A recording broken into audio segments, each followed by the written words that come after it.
Boa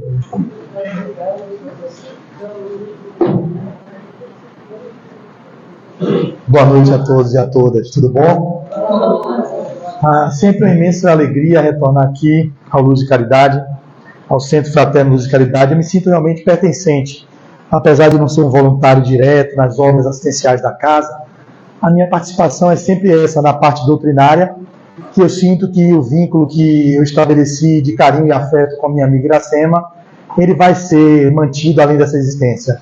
Porque hoje, certamente, eu já olho para ela e vejo uma irmã que tem muita afinidade, tem muita sintonia, e a gente vive no dia a dia, né, já convivendo nos bastidores do WhatsApp, e eu sinto imensa alegria em tê-la como uma amiga de jornada evolutiva e poder ter encontrado essa irmã querida com essa casa, essa egrégora que vocês aqui compõem, e que traz realmente uma imensa contribuição para toda a comunidade do Imbuí e de Salvador, de um modo geral, né? O irmão aqui também, que traz as cartas consoladoras, que tem feito um trabalho belíssimo e continua servindo ao Cristo e assim levando consolo àquelas pessoas, que é o objetivo da doutrina, né?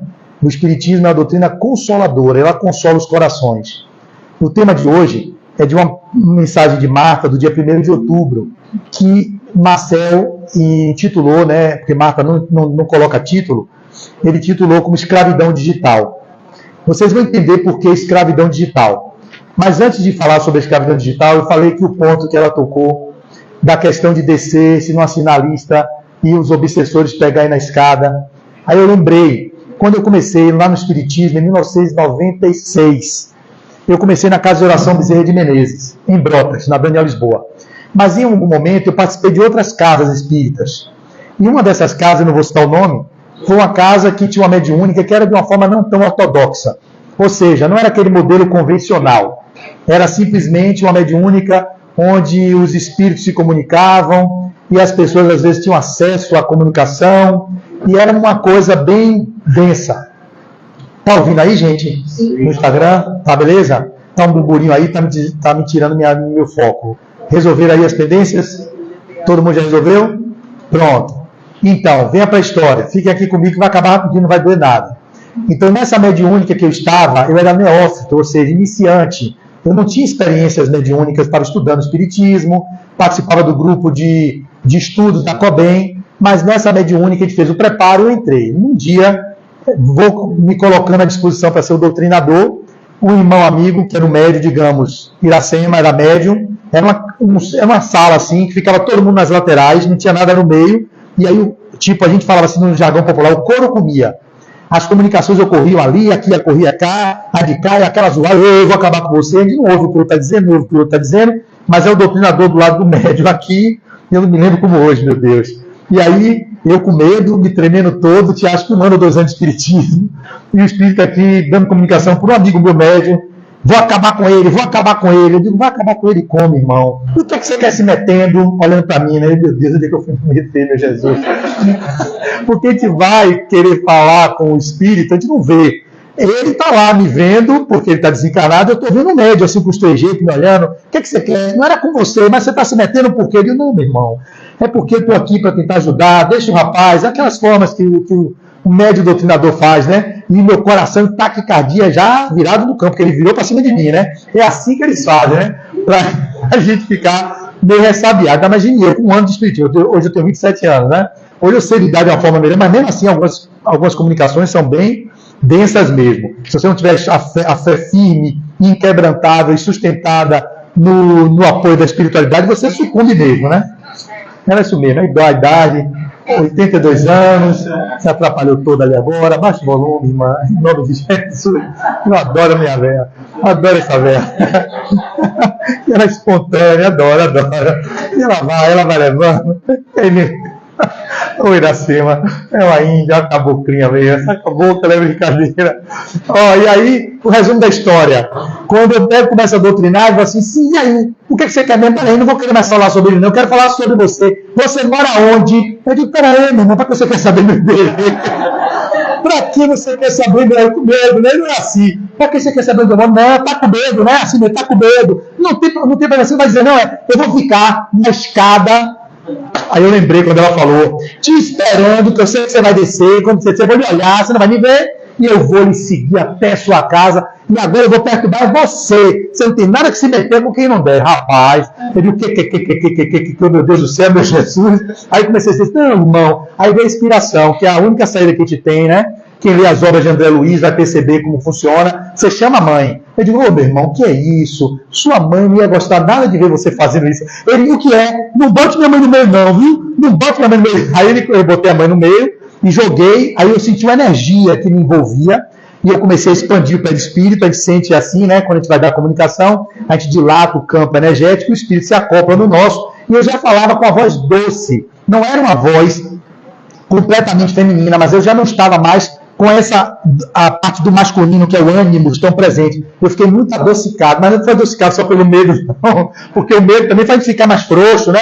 Mas foi porque a entidade se aproximou mesmo do meu campo, falou assim, aí eu comecei a falar, eu lembro, né? Bem consciente, meu filho, para que tanta violência, meu filho? Não faça isso, filho. E eu comecei a ficar, se não era um espírito, já era minha alma anímica acessando alguma experiência de mulher para ficar manso ali naquela hora. Fique calmo, meu filho. E ele, minha mãe, olhou para mim assim, minha mãe, tire minha mãe do meio, não mexa com minha mãe não. Eu digo, meu filho, venha comigo. Aí eu comecei a falar, vá com ela, meu irmão. Ela está aqui com a equipe, ela vai lhe ajudar e vai lhe levar para você ficar pelo menos uma semana. Eu nunca peço para se afastar de vez. Eu sempre peço, dê uma trégua a ele por uma semana, porque para esses espíritos que estão tão vinculados ainda às energias da Terra, eles não têm essa dimensão de tempo e espaço, como André Luiz passou 8 anos na região umbralina, né, no tempo da Terra. Para ele foi uma coisa assim que pode ter demorado pouco tempo.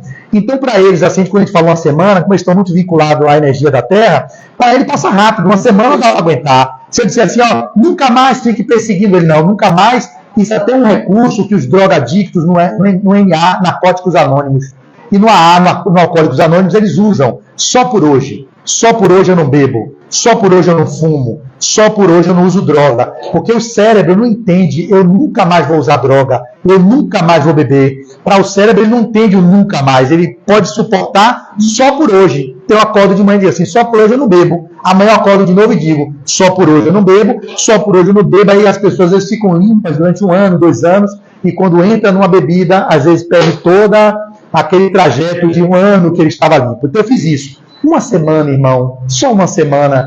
E aí você depois, se quiser, aí joga a rebordosa para a espiritualidade. Eles vão conversar, vão tentar falar com ele, vão dissuadir daquela ideia de querer ficar perseguindo. Fique só 1 semana, tá, 1 semana. Aí ele saiu do campo do médium, o médium voltou ao estado vigil e disse, o que foi? Eu disse, meu Deus do céu, não quero mais essa mediúnica não. Quem disse que eu voltei lá? Fui só essa vez e depois eu comecei a participar das mediúnicas da COBEM, que eram mais light para mim, era uma forma mais condizente com o campo do que eu penso que funciona melhor para mim, né? Nada contra esses modelos, mas esse modelo para mim não funcionava.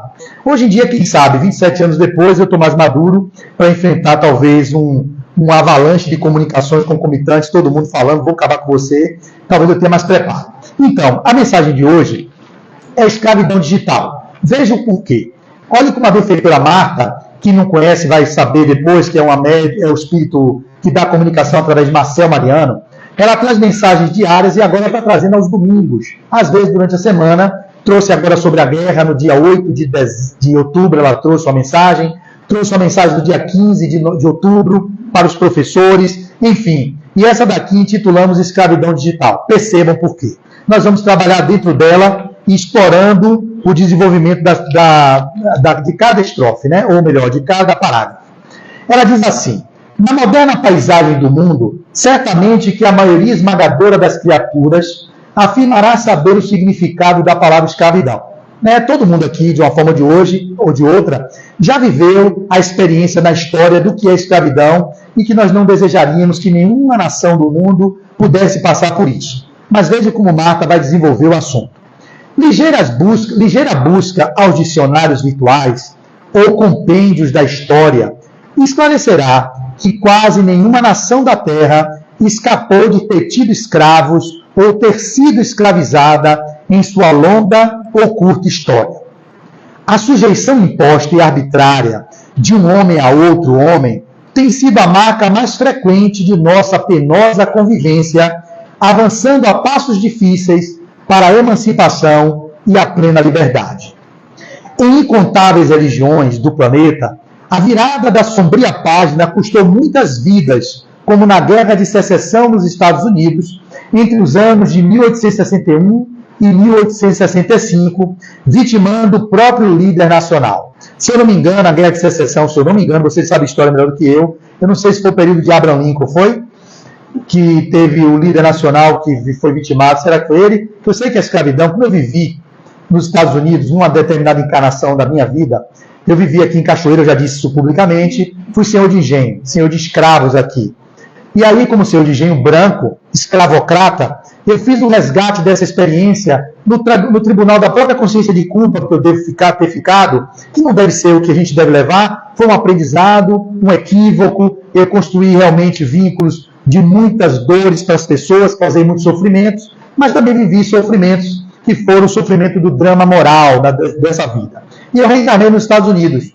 Numa determinada vida, eu fui um negro que vivi no sul dos Estados Unidos, eu não sei muita história, mas na época que Abraham Lincoln era o presidente dos Estados Unidos, e ele libertou os negros do norte, e eu era uma liderança comunitária do sul. Ao invés de vir escravo, eu vim preto e vim líder protestante, e no entanto, numa comunidade, eu tinha uma comunidade que eu liderava, talvez um pastor, não sei. Isso não ficou nítido na minha regressão. Mas o que ficou claro é que eu era um negro mesmo, da cor desse meu suporte, preto, tem gradações, tem espectro, né? Pardo, marrom, enfim, eu era preto. E nessa minha experiência, eu usei a minha oratória para tentar liberar os negros da escravidão dos brancos do sul. Então eu fiz uma insurgência. Então eu mobilizava a minha comunidade para a gente se rebelar contra os brancos. Fui capturado numa primeira oportunidade, eles me torturaram um pouco, eu vivi essa experiência nas memórias passadas, para eu dizer que era o lugar que eu comandava. Era uma coisa assim meio que eu tentava esconder que era a liderança, falava que era só reunião de igreja, reunião de pessoas do evangelho, mas era mentira. Eu usava a própria tribuna para falar do evangelho, mas também para poder cooptar o povo para a gente se rebelar contra os brancos. Numa dessas, numa reunião domingueira, dentro de uma preleção na igreja, eles descobriram meu esconderijo, cercaram toda a igreja com madeiras, eu vi isso nitidamente na minha regressão, e ao mesmo tempo jogaram tochas de fogo e queimou todo mundo, eu e minha comunidade dentro dessa igreja, e eu me senti completamente culpado, porque eu reuni o povo para falar do Cristo, mas ao mesmo tempo usei também para poder levar ao movimento de insurgência política contra a escravidão lá nos Estados Unidos. Nesse processo eu desencarnei, fui para o plano espiritual e fiz a minha reconciliação com a minha própria consciência de culpa, com a minha própria comunidade, foi uma cena linda, que me recebe no plano espiritual e vai todos eles em minha direção, dizendo que ninguém me culpava por aquele momento, que era um ato que eu estava fazendo, que era a favor da comunidade negra.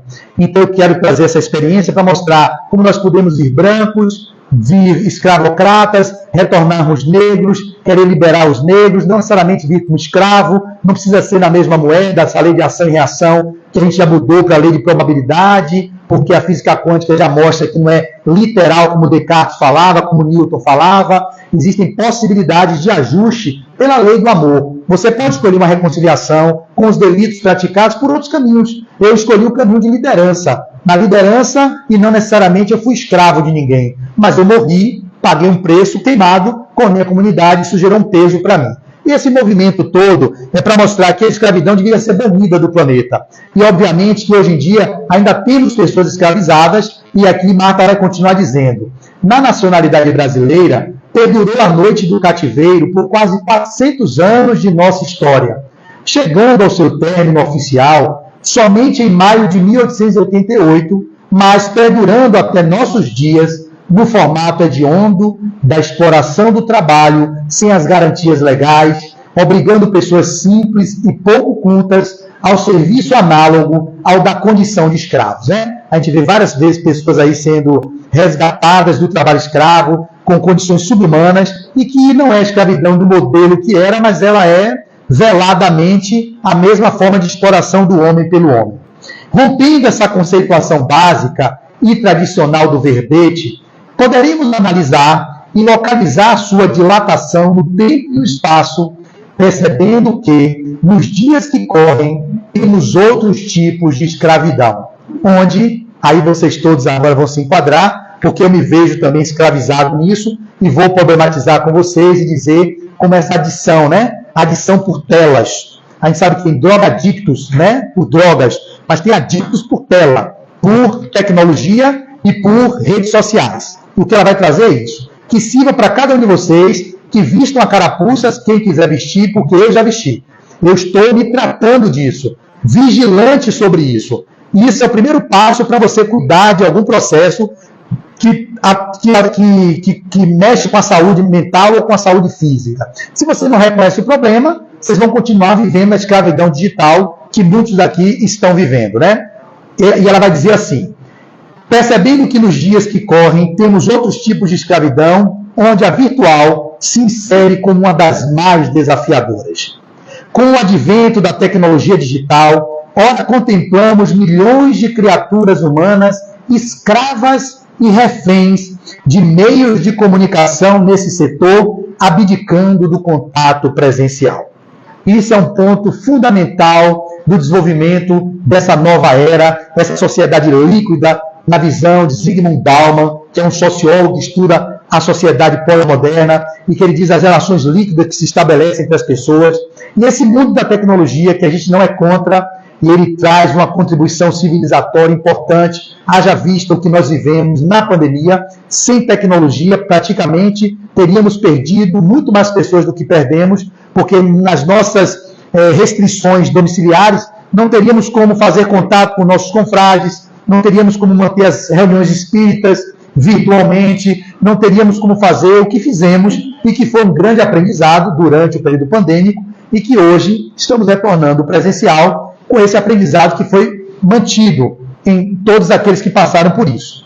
Mas não é sobre isso. A gente perdeu também, tem muitos centros se fechando, tem muitos centros fechando as portas, porque as pessoas se acomodaram naquele modelo e não estão voltando para as casas. Esse é um grande problema. Obviamente, que elas funcionaram durante o período pandêmico e foi muito cômodo. Até o home office, que foi o trabalho remoto, dentro de casa, já estão revendo as empresas e querendo trazer as pessoas de novo para o presencial. Eu atendo algumas pessoas dos business, né, que falam, Flávio, nossos chefes, os executivos estão vendo que é preciso retornar ao presencial porque o desempenho e a capacidade de produção tem diminuído. Por mais que o trabalho remoto funcionou durante o período, quando vocês estão na egrégora junto, comunicando com os outros, trocando, fica muito mais prático uma reunião aqui, uma reunião acolá, e o contato eles estão percebendo que é muito mais eficaz no que diz respeito ao capitalismo, para o aumento da produtividade e as relações interpessoais. É claro que os empresários têm a visão do negócio.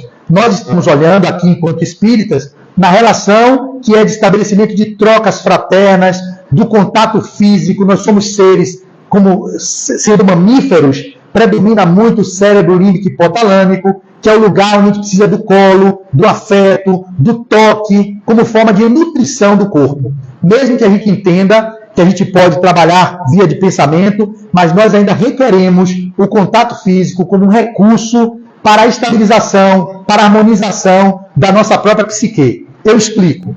Na neurociência moderna, os estudos já mostram que o abraço que vocês dão em alguém que passa por 20 segundos no mínimo, não é 10 segundos no abraço, nem 15 segundos, 20 segundos, pelo estudo, você libera ocitocina. Ocitocina é um hormônio do prazer. Então, como é que vocês abraçam seus pais? Como é que vocês abraçam seus filhos? Como é que vocês abraçam seus cônjuges? Muitos de nós temos muita dificuldade de ficar no abraço. Isso é verdade. Eu sei porque eu gosto de abraçar e entendo também que as pessoas não gostam de ficar no abraço pelos vários preconceitos que nós vivenciamos numa sociedade que às vezes são abusivos, né? Abraços que são invasivos, e o medo de se manter conectado com os outros termina gerando um distanciamento, que são vários tipos de abraço. A gente diz que tem um abraço do caminhoneiro, que bate na sua... Tudo bem, como é que vai? Tem um abraço da freira, que é... Vem aqui você, vem aqui, fazer uma simulação aqui dos abraços. O abraço do caminhoneiro é assim, ó. Você encosta comigo? E anda, volta para o carro, já se livrou. Caminhoneiro. Da freira. Se afaste lá, se afaste aí, só acoste tudo. Tudo bem, mal? Ou seja, não encosta a região genitária. porque acha que no abraço vai ter algum tipo de cópula, né? Você vê que pessoas abraçam assim. Então tem abraços que são os mais... Tem outros tipos, mas eu não vou perder tempo. Dois mais sérios, é o que abraça e que não fica. Tem aquele abraço também assim, de lado assim, ó. E aí, meu irmão, tudo bom? E vai se livrando, você nem olha. E tem o que você fica no abraço, o tempo. Esse tempo no abraço é onde você pode sentar, Francisco, é onde você consegue liberar os hormônios do prazer. Só que é muito incômodo ficar no abraço durante 20 segundos. Haja vista que eu e minha esposa, a gente está fazendo um curso de formação em renascimento, respiração, e no primeiro módulo o professor falou, vocês durante os 4 módulos que vamos vivenciar, toda vez que precisar de um abraço, façam assim, ó, com o dedinho, ó, com qualquer colega. Se eu fizer assim para você, você já sabe que eu quero um abraço, só que um abraço do jeito que o professor mostrou lá no curso. E aí o que eu fiz? Aproveitei que eu gosto de abraço, todo dia que eu acordo de manhã, quando eu desço, que desde já vai me trazer problema, que assim, me traz problema, ela leva o cachorro, você levou para mim, eu fiz o veterinário, o olho dele, que o brocolista, você diz, peraí, já amanhece, como eu digo sempre aqui, com o rodo na mão, né? Ela já levanta, varrendo a casa, abrindo o celular, abrindo televisão, é uma agonia. E eu não funciono de manhã. Eu gosto de ficar introspectivo, eu gosto de meditar, eu gosto de fazer yoga, eu gosto de ler meus livros, depois é que eu vou para a agonia. Então, quando eu desço a escada, pé de pé, devagarzinho, pra ela não me ver, meu Deus, ela vai me ver, ela vai me descobrir. Aí eu digo assim, ela me... Aí eu falo assim para ela, como ela faz o curso comigo, ela sabe, ela dá risada, levanta do sofá e eu fico com ela abraçado durante 20 segundos. Ela ri, eu sorrio, é tão agradável se vocês ficarem, mas ficar mesmo, não é ficar batendo nas costas, já louco para se livrar, para resolver outra coisa, não, isso não é abraço. Fique, experimente, eu sei que é difícil com estranhos, experimente com o pai, com a mãe, com o irmão, com a irmã, com o filho, com a filha e com o marido e mulher. Façam isso. A senhora, o que quer dizer, a senhora?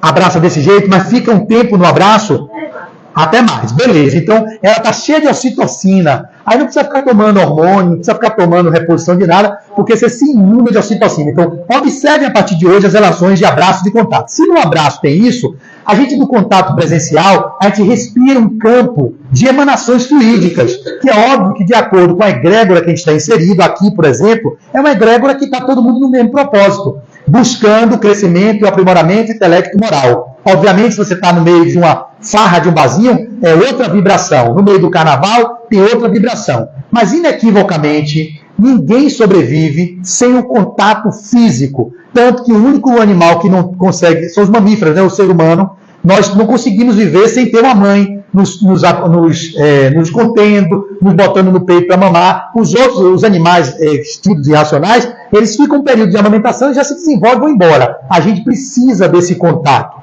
E a gente não precisa perder esse contato. Então, eu estou falando sobre isso, eu fiz essa digressão, para mostrar a necessidade desse retorno ao contato presencial, para que a gente não se perca nas telinhas dos celulares e dos tablets e dos computadores, esquecendo que a vida ela se dá no encontro com o outro, também no contato físico. E ela continua dizendo, vivem diante de uma tela, solicitam alimentos em aplicativos do gênero, deixaram de ter amigos físicos para elegerem seguidores virtuais. Suas diversões são imaginárias, onde cidades futuristas e combates intergalácticos se fazem incessantes. São as crianças e os jovens com jogos, né? Que não conseguem deixar de ficar ali na tela jogando, e os pais, está tendo até estudos, por incrível que pareça, essa semana eu vi uma notícia mostrando, uma pedagoga mostrando que as crianças, qual é o tempo que deveria ficar de 0 a 2 anos com contato com tela, se eu não me engano, depois de 2 a 6 anos, no máximo 1 hora por dia, aí de 6 a não sei quantos anos deveria ficar no máximo tanto tempo. Então tem estudos mostrando como as crianças que vivenciam essa experiência de contato com a tela, elas ficam meio dissociadas do mundo. É preciso, isso é óbvio, isso é uma coisa que eu estou malhando em ferro frio. Vocês da velha guarda, nossos queridos ali mais antigos, da minha época também, que eu ia para a rua brincar de peão, que eu jogava furapé, que eu brincava de garrafão, que era meio bizarro, o garrafão era com porrada nas costas, a gente jogava ali dentro do garrafão, tinha o baleado, a gente pegava a bola e metia elas um no outro, umas coisas meio primitivas, meio violenta, mas era uma forma que as crianças aprendiam, vocês viram que você lembra, baleado, e aí ninguém morreu, está todo mundo vivo aqui, obviamente que teve momentos muito delicados que a gente passou,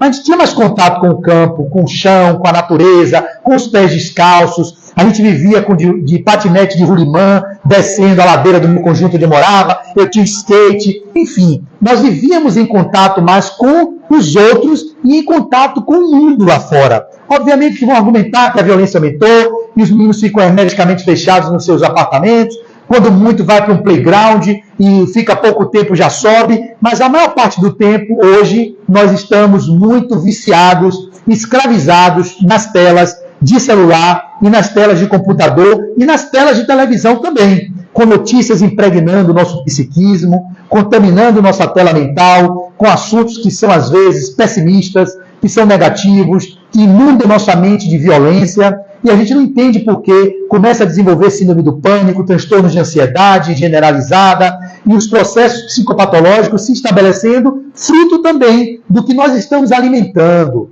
do que nós estamos nutrindo no nosso mundo íntimo. O que vocês estão pensando, o que vocês estão consumindo, está criando a realidade de vocês. E como nós não criamos modelos de prevenção para fazer a imunização daquilo que nos chega, nós nos contaminamos de manhã, meio-dia, de noite, com notícias que às vezes são muito... Já visto o momento da guerra lá no Oriente Médio, que está sendo bombardeado todos os dias e dói muito ver aquilo lá. São todos monoteístas. O islamismo que segue o Alcorão é monoteísta, os judeus que seguem a Torá é monoteísta, e os cristãos que seguimos a Bíblia também somos monoteístas. Se somos monoteístas, significa o quê?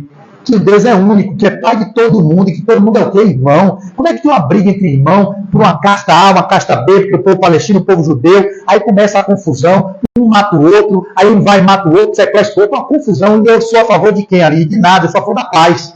A paz que deveria ser o norte, e do jeito que está ali eu não vejo paz, eu vejo raiva, eu vejo ódio, eu vejo revide, eu vejo revanchismo, o que está no Evangelho, que é o que justamente a gente faz a vingança. Há quantos séculos esses povos se degladiam? É óbvio que isso tem que parar um dia, só vai parar quando a gente perder esse orgulho de casta, quando a gente começar a se entender como irmãos, que somos todos parte da única raça, que é a raça humana, e aí nós vamos conseguir viver o espírito de fraternidade, respeitando o credo do outro, respeitando a orientação sexual do outro, respeitando o nível socioeconômico e vibrando para que todos nós avancemos no progresso da nossa evolução moral. Então, as telas vêm nos tirando desse contato diário com os nossos pares, e ela vai continuar dizendo: vivem diante de uma tela, solicitam alimentos de ali, seus heróis morrem no momento e são ressuscitados no outro. Alguns usam as inúmeras possibilidades virtuais para o furto silencioso de senhas. Ave Maria, como é comum isso, né? Meu irmão agora foi clonado o Instagram dele, ele clicou num link para ir para um lugar, uma praia, o cara pegou esse link e levou ele, era um cara instruído, dinheiro, nível superior, mas imagine quantas pessoas incautas, que às vezes até os idosos que são menos habilidosos com essas coisas de internet, que clica mesmo, sai compartilhando, quantas pessoas estão sendo lesadas aí,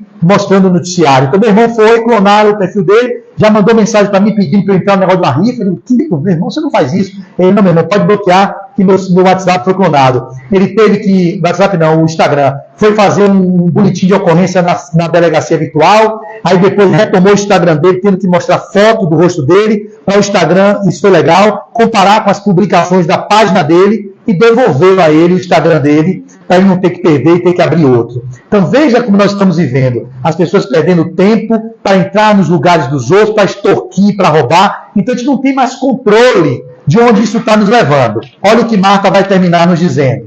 Então, e aí alguns usam as inúmeras possibilidades virtuais para o furto silencioso de senhas, invadindo outros espaços digitais de terceiros. Manipulam vírus de natureza cibernética, infectando sistemas de grandes corporações, governos e instituições humanitárias, gerando inquietação incessante quanto a segredos militares e arsenais de natureza nuclear. Que perigo, meus irmãos! Que perigo, né? Essas pessoas que invadem os computadores da NASA, que invadem os computadores dos Estados Unidos e da Rússia, que são os países das maiores potências nucleares que existem hoje, e essa guerra da Ucrânia fez a humanidade ficar realmente ressabiada.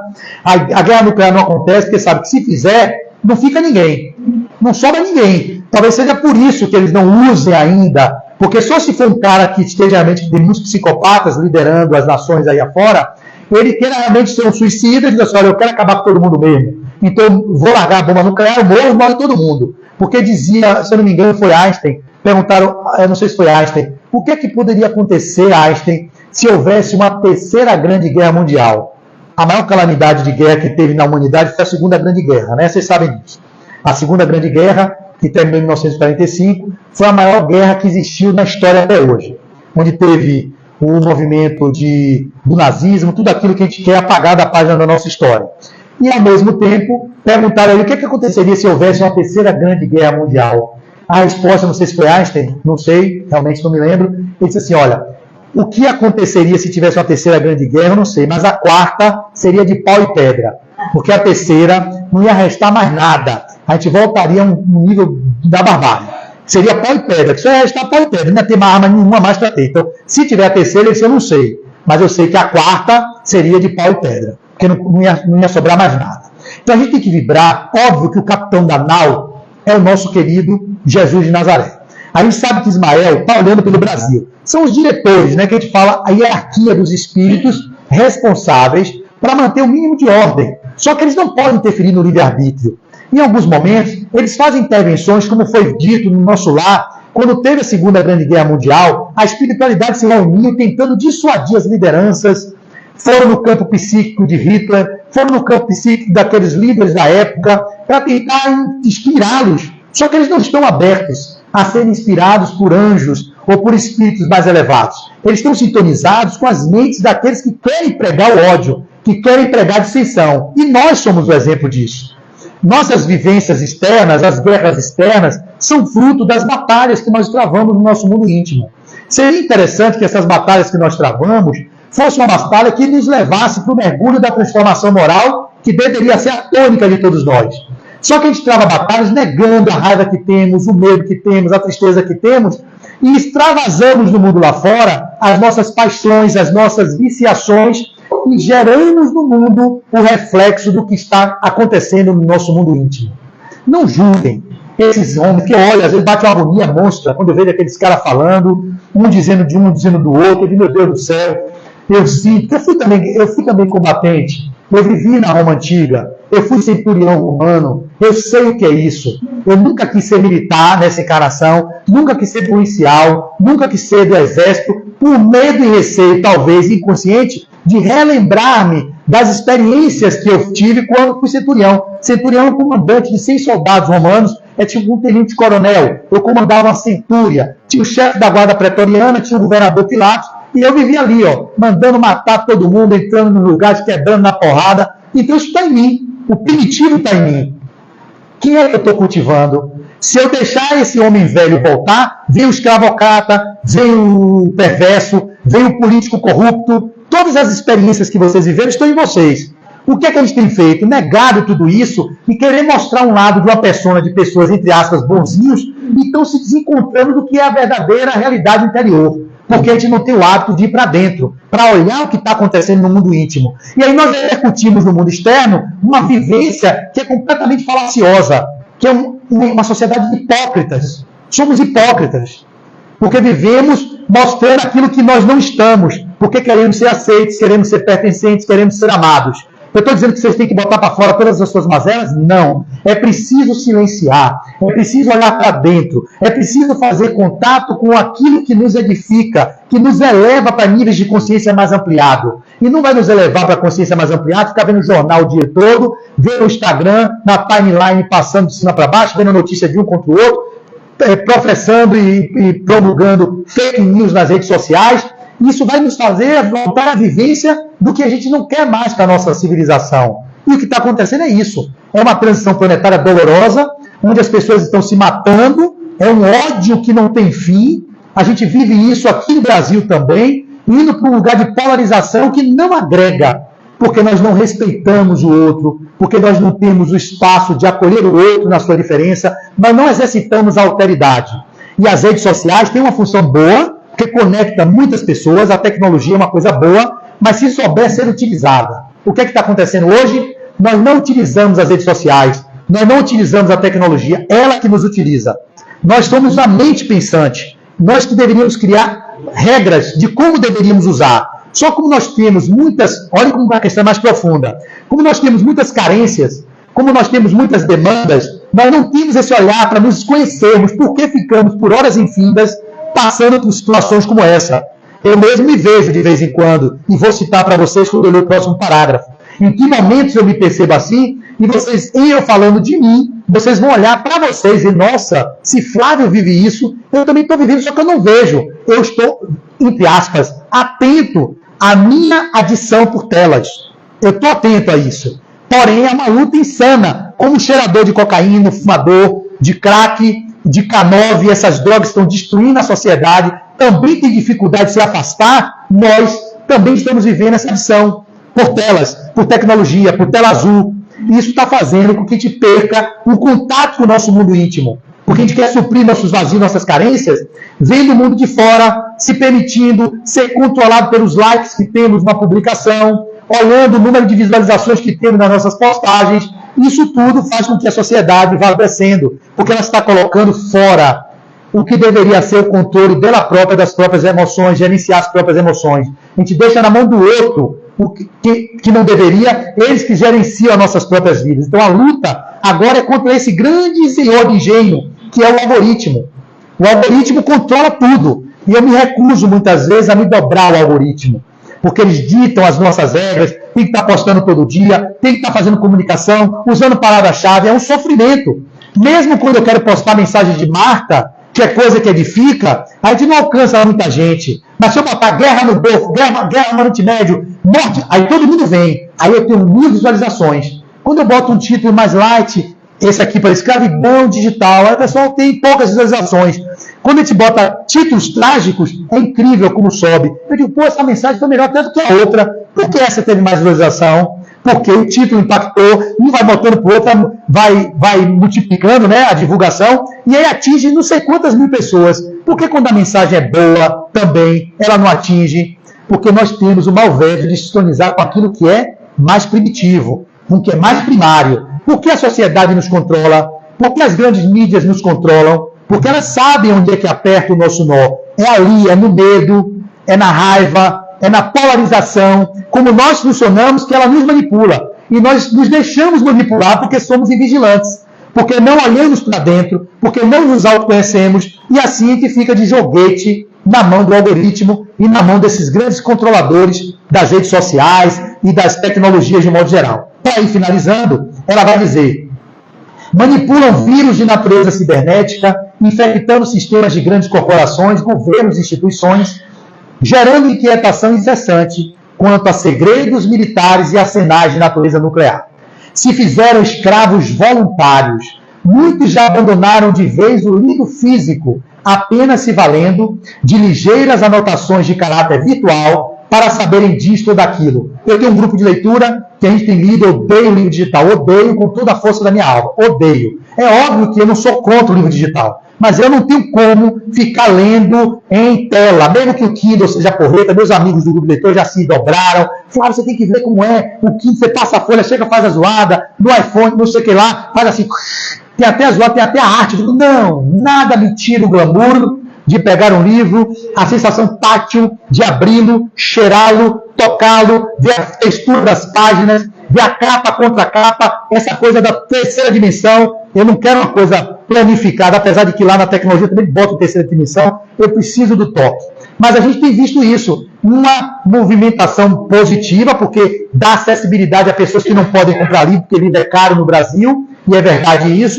Porém, a gente fica muito escravo de tela. Quando você lê um livro numa tela, a tendência é você se perder. Quando você não tem o Kindle, se você está no celular ou no computador, aí você vai no e-mail, aí você vai no Google, aí você vai não sei das quantas, amplia as possibilidades, mas ao mesmo tempo você perde o foco das vezes do que você está lendo. Diferente de um Kindle, que eu sei que só tem um Kindle. Você não tem, né? Pelo menos parece que não tem o WhatsApp lá. Mas nas outras tecnologias, você sempre tem uma abertura para ir para não sei o quê, a pessoa cria estratégia para não se perder. Então ela vai trazer exatamente isso. Se fizeram escravos voluntários, muitos abandonaram de vez o livro físico, só se valendo de ligeiras anotações de caráter virtual para saberem disto ou daquilo. E ela termina: toda a memória lançaram no disco rígido dos frágeis equipamentos.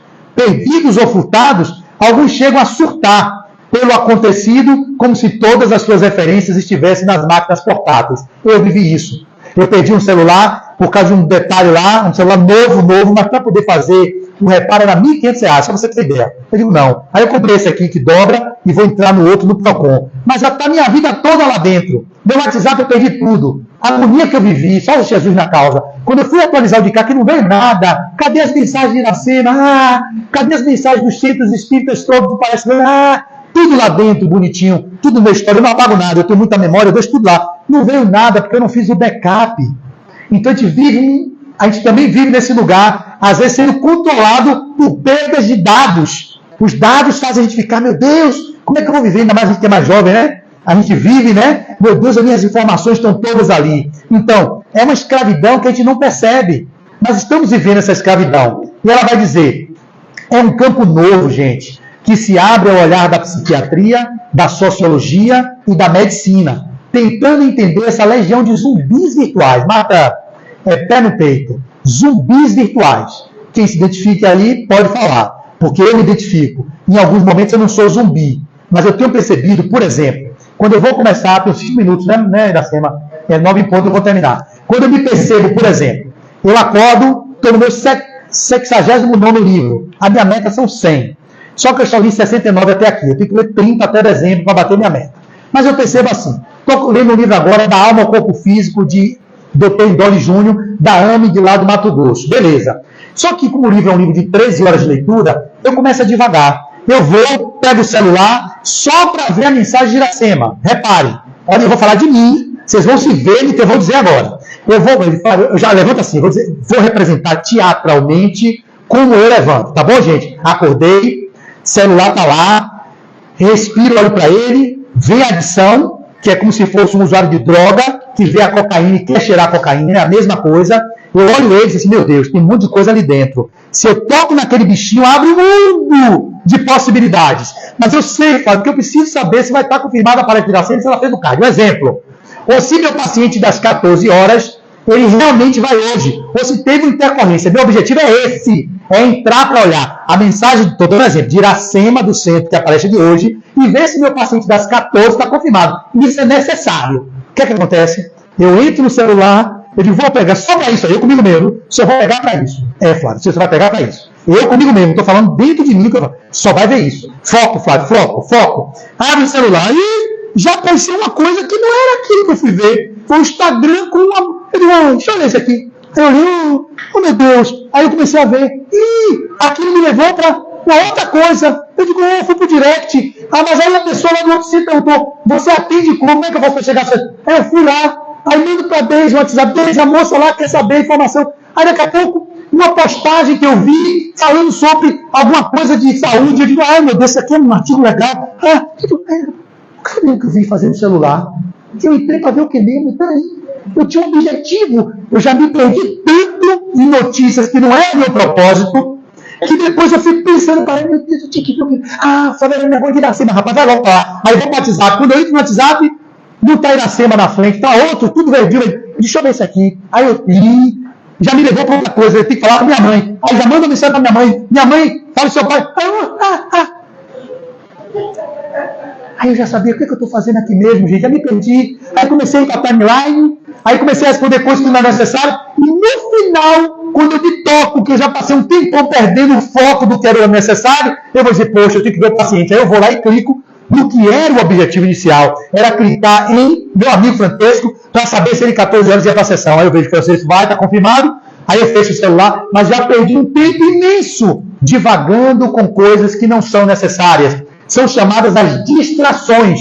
Se vocês pararem para analisar, uma amiga minha do grupo de leitura falou, Flávio, o meu aplicativo mostrou que eu fiquei 11 horas usando o WhatsApp durante o dia e 2 horas no Instagram. De um dia de uma pessoa que dorme em média 6, 7 horas, 13 horas em WhatsApp e 2 horas no Instagram. Você sabe o que é isso, gente? Tudo bem que alguns estão no WhatsApp trabalhando, tem alguns que estão no Instagram trabalhando, mas se você for contabilizar o tempo útil para o trabalho, você passa na peneira aí no máximo 1 hora e meia. O resto é perdendo tempo. Aí não entende vocês porque não lê, não tem tempo para leitura, porque não sei o que. Mentira. Perderam tempo com distratores que tiram vocês do essencial da vida. É esse o chamado que a benfeitora Marta está fazendo. Eu trouxe meu exemplo, porque se alguns de vocês se identificarem, está aqui publicamente uma pessoa que está vigilante e mesmo assim tem vivido experiências como essa. Eu criei estratégias. Eu só posso abrir de manhã quando eu acordo, não logo quando eu acordo. Depois de 1 hora de fazer minhas práticas meditativas, eu olho. Depois de dia, dei uma olhada. De tarde, eu queria de 6 horas da outra olhada, de noite. Eu estou tentando reduzir isso. Só pegar 2 vezes ao dia e ficar no máximo 30 minutos. A ideia é essa, divagando, eu falo divagando, porque também eu quero dispersar a mente com alguma besteira, vendo besteira. 30 minutos de manhã, 30 minutos de tarde ou de noite. Fora isso, eu já acho que está perdendo tempo demais e está sendo escravizado pelo algoritmo ou pelas redes sociais e tiram vocês de ler um livro. Quantos de vocês aqui leem um livro por mês? Muito poucos. Tem muitas pessoas que passam o ano inteiro lendo 2 livros. Mas pergunte se perde série, pergunte se perde capítulo de novela. Quanto tempo você se perde vendo novela, vendo noticiário repetido? Se vocês usassem esse tempo de forma útil, vocês teriam lido muito mais horas, teriam lido já a série de André Luiz toda. Já teriam lido a Codificação Espírita, o Livro dos Espíritos, o Livro dos Médios. Não leem. Ficam só se distraindo, se escravizando nas telinhas. Então, em silenciando por instantes, vou ler até o fim e vou parar. Ousemos perguntar a nós mesmos, em convivendo conosco nesses dias de glórias tecnológicas, como procederia Jesus com essa poderosa ferramenta de persuasão e interferência em tantas vidas? O que Jesus faria? Olha o que ela vai dizer. Teríamos um mestre trancafiado numa torre de concreto, diante de imensas telas azuis, despachando por via remota seus salutares ensinamentos? O Sermão da Montanha seria presentemente rotulado de live cristã?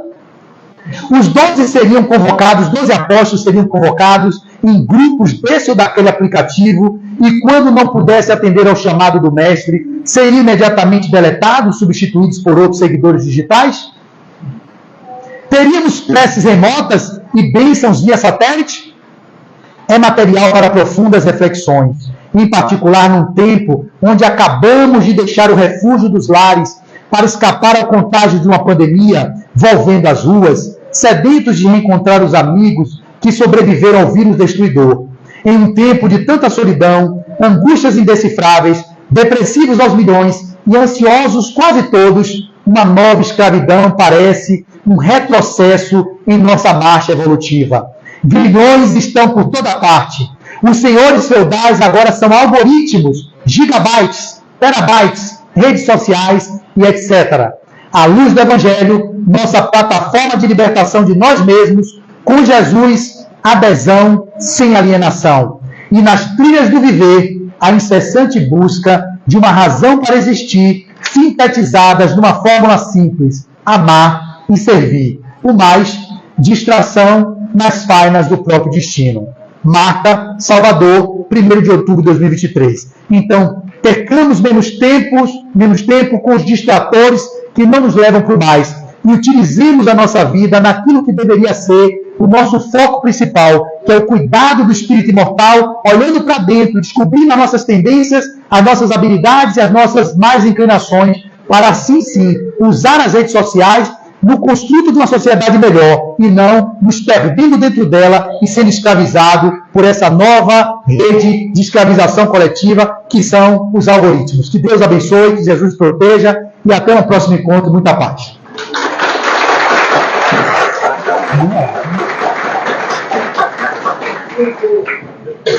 Parabéns, Flávio. Parabéns, Marta. Alguém aqui não sabe o que é Marta? Alguém aqui não sabe o que é Marta? Marta é o espírito que dá comunicação através de Marcel Mariano. Dá comunicação através do Marcel Mariano. Então, essa aí é a Marta. E as mensagens são fantásticas. Maravilhosa. Quem quiser acompanhar as mensagens dela no meu canal do Curso Flávio deve receber. Eu publico lá, tem mais de 550 mensagens, ok? Vocês podem olhar lá. E tem mais. O Flávio, ele se colocou para divulgar. Com certeza, antes dele reencarnar, ele já tinha acertado isso. Não é não? Marcel é o médium, viu? Marcel é o médium. Publicou mais de 1.000 mensagens, eu peguei as mensagens e resolvi fazer com que elas virassem, fossem narradas, né? Ele psicografa e eu narro. E no qual ele fala muito bem as mensagens. Alguém quer falar alguma coisa? Eu acho que essa palestra é muito oportuna. Eu tenho certeza que mexeu um pouco com todos nós, que todos nós no mundo de hoje temos alguma coisa que ele falou aí, não é? Nesse mundo digital que nós somos. E esse alerta aí para que nós possamos realmente nos alertar sobre o que está aí. Essa palestra vai ficar gravada no Instagram, depois eu coloco no YouTube.